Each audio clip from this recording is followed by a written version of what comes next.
তোমরা সবাই কেমন আছো বন্ধুরা? আশা করছি সবাই ঠাকুরের ইচ্ছায় ভালোই আছো। দেখো, এই দেখতে পাচ্ছ কুমড়ো আজ বাজার থেকে নিয়ে এসেছেন বড়মশাই। তো প্রতিদিন তো আমরা প্রত্যেকটা মানুষ মানে কুমড়োর ঝাল কুমড়োর সবজি করে খাই, কিন্তু যে ফেলে দেওয়া জিনিস যেটা কুমড়োর আঁশ বলে, এই যে আঁশ এইভাবে কেটে যেটা আমরা ফেলে দিই না, শাক অ্যাকচুয়ালি এই যে শাক, এই শাক দিয়ে আজ আমি একটি নতুন রেসিপি আপনাদের সাথে শেয়ার করব। চলুন তাহলে দেখে নিই যে আমরা কিভাবে এটা ব্যবহার করব। এইভাবে আমি প্রত্যেকটি কুমড়ো কেটে শাক ভাগ করে নিয়েছি। এরপরে এগুলো ছোট ছোট করে আমি কেটে নেব। আমি বটিতে কাটতে বেশি পছন্দ করি, চপিং বোর্ডে কাটলে অধিকাংশ সময় আমার হাত কাটা যায়, তাই আমি বটিতে কাটি। এভাবে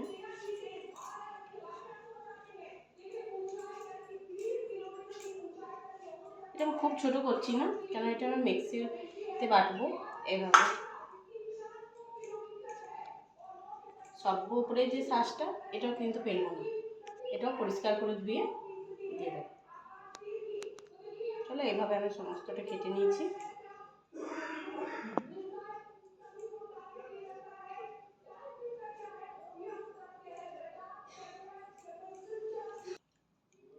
আমি ভালো করে ধুয়ে নেওয়ার পরে চলে এসেছি। এবার এই যে মিক্সিং জার নিচ্ছি একটা, এর মধ্যে ভালো করে ধুয়ে রাখা শাঁসটা আমি মিক্সিং বোলের মধ্যে দিয়ে দিচ্ছি।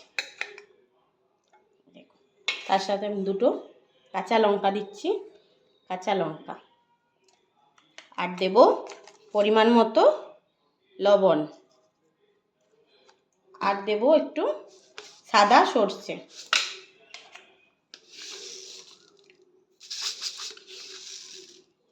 এক চামচ সাদা সর্ষে। এরপরে যেটা আমি দেব সেটা খুব ইম্পর্টেন্ট জিনিস, সেটা হচ্ছে এই দেখুন, আমি আগের থেকে ভিজিয়ে রেখেছি তেঁতুলের কাঠ বার করে নিয়ে এটা আমি মিক্সিং বলে দিয়ে দিচ্ছি।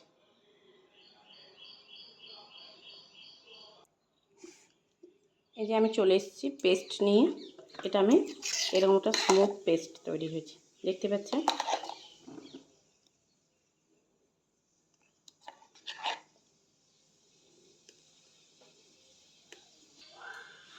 চাটনি বানানোর জন্য প্রথমে এবারে কড়াইতে আমরা সরষের তেল নেব পরিমাণ মতো,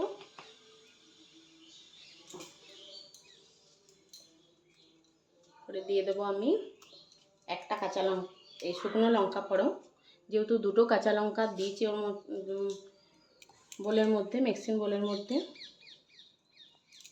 সেই জন্য আমি একটা শুকনো লঙ্কা নিচ্ছি। খুব বেশি ঝাল হলে ভালো লাগবে না, কাঁচা লঙ্কা হলে ব্যাপক ঝাল। এরপরে আমি অল্প পরিমাণে পাঁচফোড়ন দেব,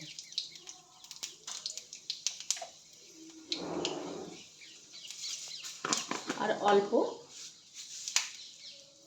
গোটা কয়েক দানা নেব কালো সরষে, এই দেখ অল্প, খুবই অল্প।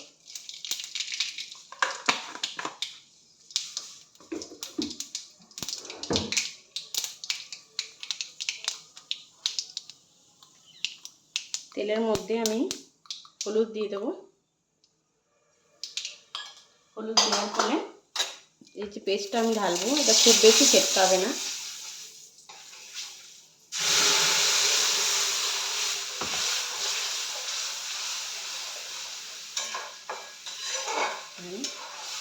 তেলের মধ্যে পেস্টটা আমি ঢেলে দিই।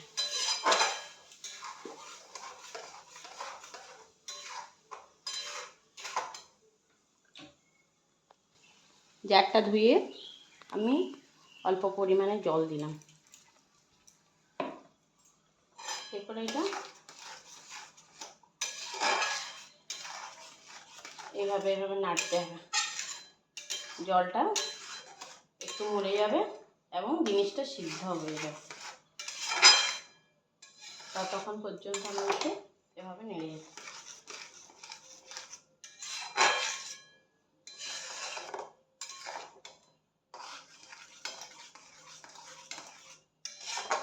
এইসব রান্না তখন হারিয়েই গেছে, মা ঠাকুমার হাতের রান্না এসব। তারা কি সুন্দর ফেলে দেওয়া জিনিসগুলো কাজে লাগাতেন। এখন আমরা সবাই ব্যস্ততার মাঝে থাকি, কেউ এই সকল খোসা ভাজা, শাঁসের চাটনি এই সকল কোনো কিছুই করে না। মাঝে মধ্যে তাও ভালো লাগে এই সকল রান্না করতে। দেখা যাবে না, এটা খুব ছিটকাচ্ছিল, সে কারণে আমি একটু ঢাকা দিয়ে রেখেছি, এবং ঢাকা দিলে খুব তাড়াতাড়ি সেদ্ধ হয়ে যাবে। এবার ঢাকাটা খুলে আমি আরেকবার দেখি যে এটা খুব বেশি ছিটকাচ্ছে, এই জলটা মরে এসছে। এরপরে সর্বশেষে এটা চিনি লাগবে।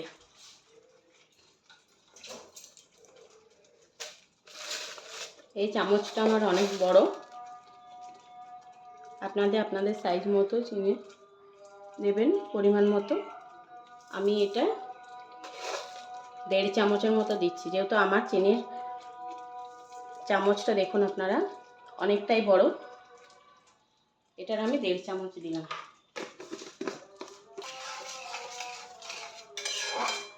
এভাবে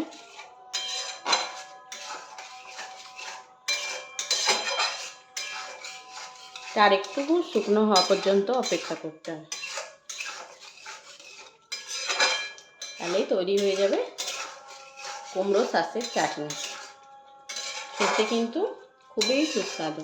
আপনারা অতি অবশ্যই কিন্তু বাড়িতে একদিন বানিয়ে খাবেন, এবং এর আগে কেউ খেয়েছেন কি না আমাকে অতি অবশ্যই কমেন্টে জানাবেন। প্লিজ আপনারা আমাকে কমেন্ট করলে আমার সত্যিই খুব ভালো লাগে আপনাদের কমেন্টগুলো দেখতে, এবং নতুন কিছু আরও বানাবার আগ্রহ আছে আপনাদের ভালোবাসা পেলে। ঠিক আছে,